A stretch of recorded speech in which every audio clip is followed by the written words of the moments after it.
Difference क्या है late var and const में, राइट। तो पहले तो सबसे पहले एक बॉयलर प्लेट जनरेट कर लिया हम लोगों ने। यहाँ पर एक H1 हेड लिख देता हूँ मैं,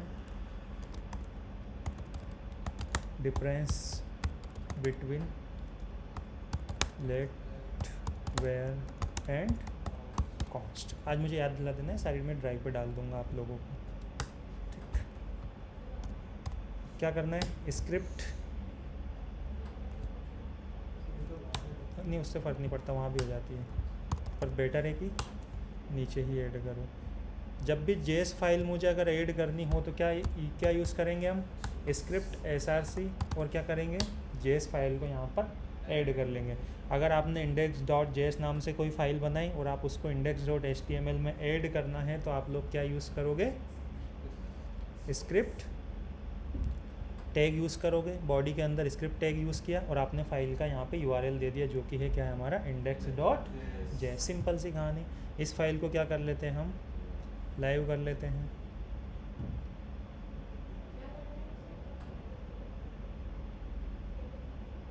ठीक, यहाँ पे क्या ओपन किया मैंने, इंस्पेक्ट के बाद में मेरे को क्या चाहिए, कंसोल, हमारा एरर या आउटपुट देखने के लिए। अब क्या होता है लेट वेयर और कॉस्ट में डिफरेंस, इसके लिए मैं थोड़ा सा कुछ इस तरीके से एक बोर्ड ओपन कर लेता हूँ,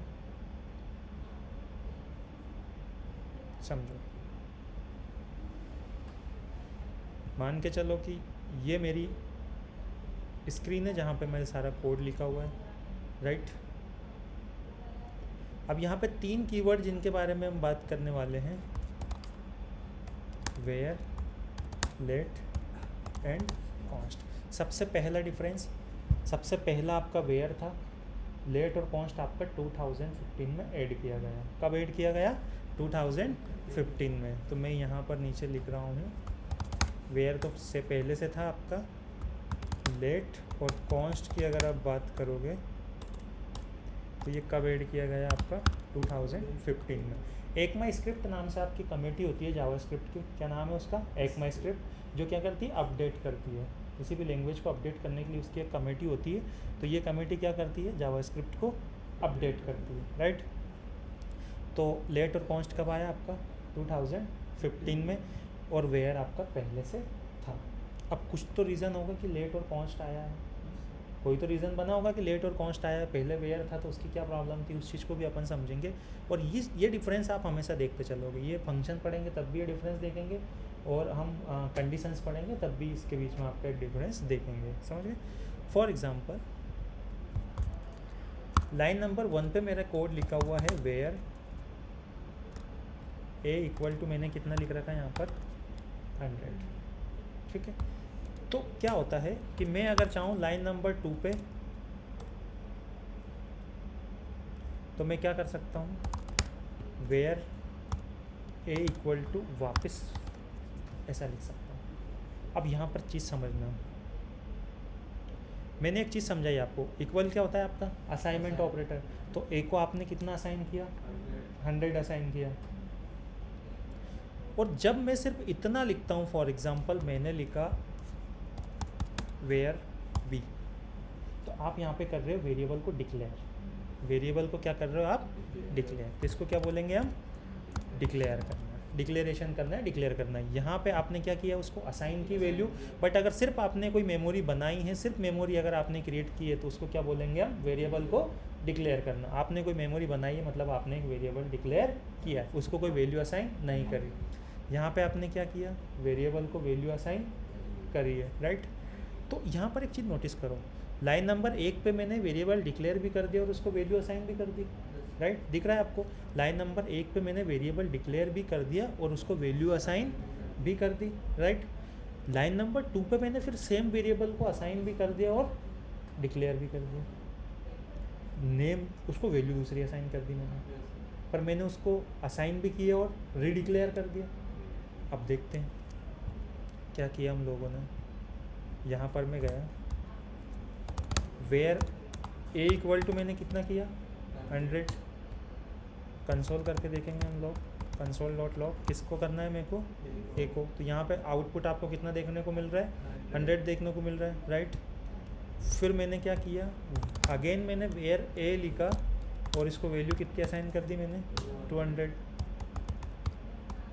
कंसोल डॉट लॉग क्या किया मैंने, ए, कितना देखने को मिल रहा है आपको। मतलब हमने एक चीज़ नोटिस करी कि अगर मैं वेयर के साथ कोई वेरिएबल बनाता हूँ या मेमोरी बनाता हूँ तो मैं उसको रीअसाइन भी कर सकता हूँ और री डिक्लेयर भी कर सकता हूँ। तो यहाँ आपने क्या किया, री डिक्लेयर ही तो किया, क्या किया आपने, रीअसाइन तो किया ही है। आप चाहो तो ऐसा भी कर सकते हो। फॉर एग्जांपल मेमोरी तो बना ली मैंने, इसको कितना असाइन कर दिया मैंने, 300।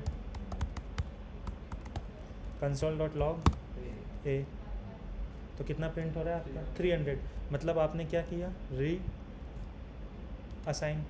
ऊपर भी किया था पर मैंने स्पेशली आपको अलग से बता दिया। तो यहाँ पर क्या लिखा मैंने, री assign.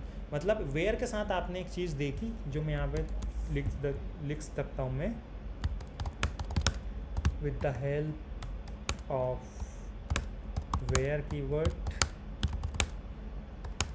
I can reassign and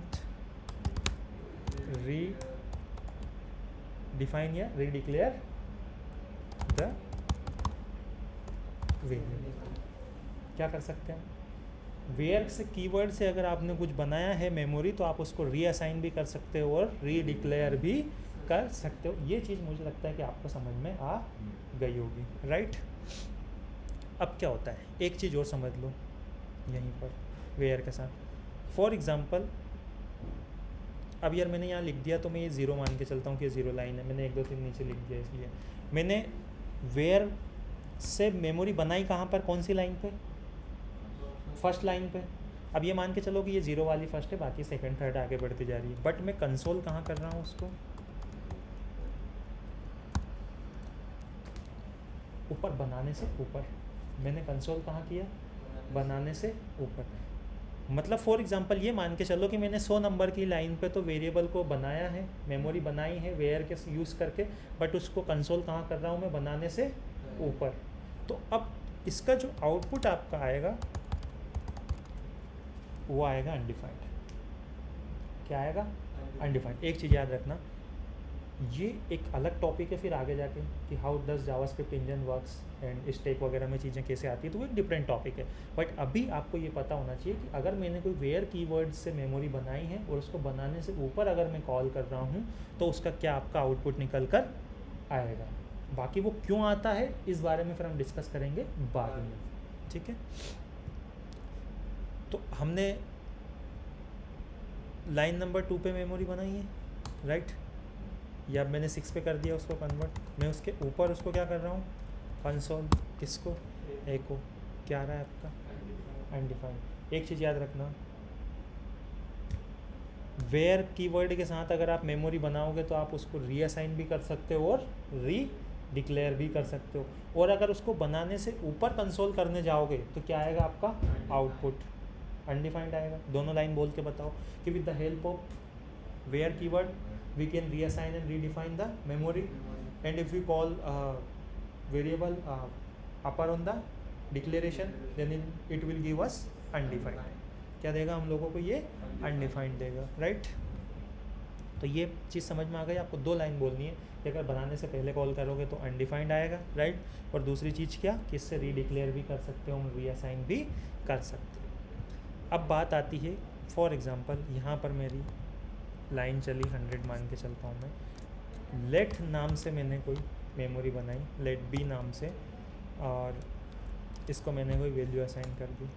तो अब क्या होगा, अगर मैं वापस लेट बी करके कुछ इस तरीके से वापस उसको रीडिफाइन करने अगर गया मैं, तो ये आपको एरर थ्रो कर देगा। क्या थ्रो करेगा,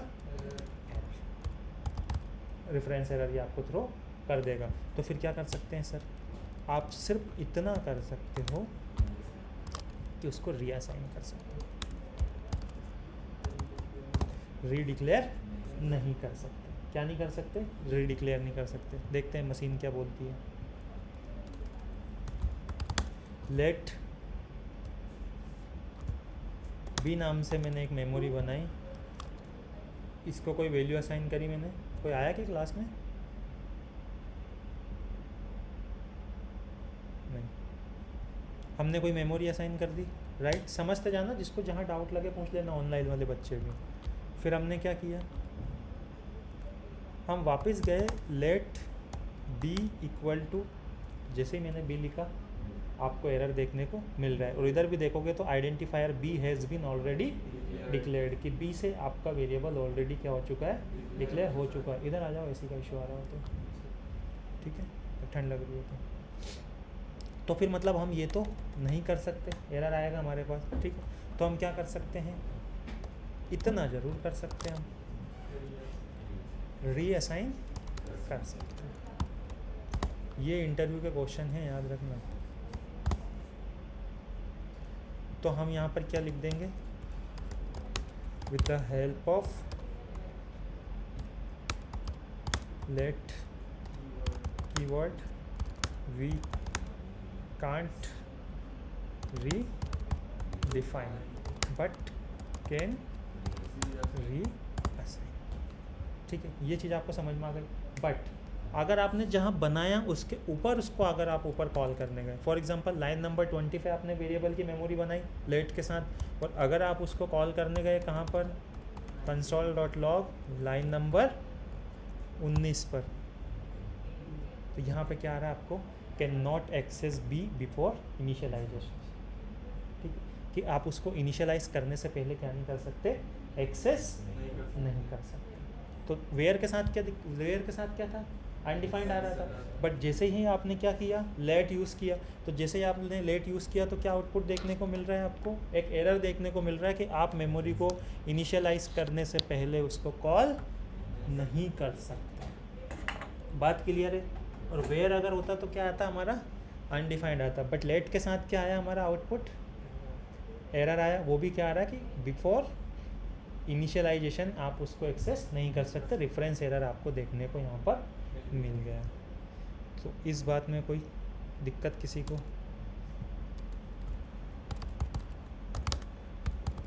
रेफरेंस एरर आपको देखने को मिलेगा। कॉन्स्ट के साथ अगर आप जाओगे तो मैंने क्या किया, कॉन्स्ट यूज़ करने वाले हैं हम, कॉन्स्ट सी नाम से मैंने एक वेरिएबल बनाया, उसको कोई मेमोरी मैंने असाइन कर दी, राइट। फिर मैं यहाँ पे लिखा कॉन्स्ट सी, जैसे ही मैं लिखूँगा यहाँ पे क्या देखने को मिल रहा है, एरर। इधर पढ़ोगे तो identifier C has been already declare, के सी से आप ऑलरेडी बना चुके हो, तो ठीक है भैया, हम डिफाइन नहीं करते हैं, हम रीअसाइन करने की कोशिश करते हैं।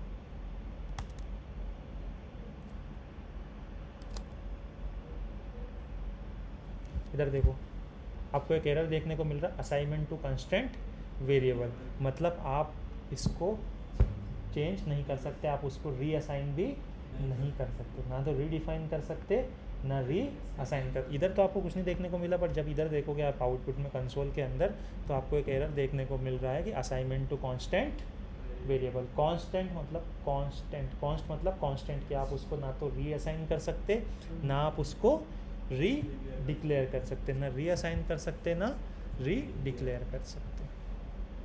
आपने एक बार बना दिया मतलब वही हमेशा रहेगा।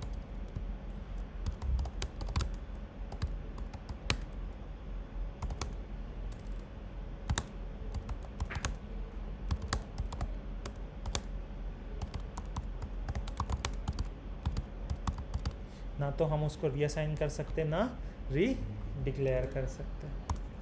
किसी को कोई डाउट?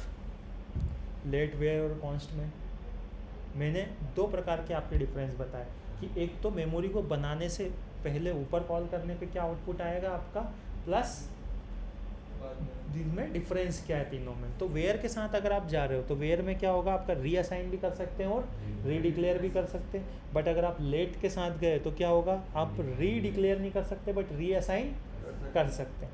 और अगर आप कॉन्स्ट के साथ गए तो ना तो आप रीअसाइन कर सकते, ना आप री डिफाइन कर सकते। यहाँ तक किसी को कोई डाउट? आई थिंक ये टॉपिक आपका क्लियर हो चुका होगा।